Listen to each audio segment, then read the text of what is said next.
आज आपण अभिमानाने जय महाराष्ट्र बोलतो, पण हा महाराष्ट्र सहजासहजी मिळवलेला नाही. जेव्हा दिल्लीच्या निर्णयाने मराठी माणसाची अस्मिता डिवचली गेली, स्वातंत्र्यानंतरचा सर्वात मोठा जनलढा नेमका कसा सुरू झाला आणि मुंबई नेमकी का पेटून उठली, जाणून घेऊया आजच्या पहिल्या भागात.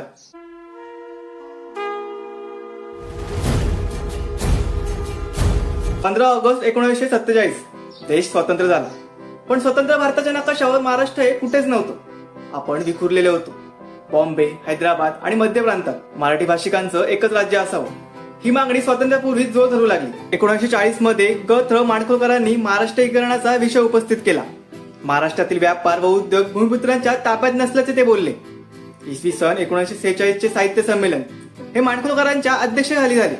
या संमेलनात संयुक्त महाराष्ट्र समितीची स्थापना व संयुक्त महाराष्ट्राची मागणी करणारे 3 ठराव साहित्यकारांनी पाठवले, ज्याला राजकीय नेत्यांनी सुद्धा पाठिंबा दिला. पण दिल्लीतील काही नेत्यांना हे मान्य नव्हतं.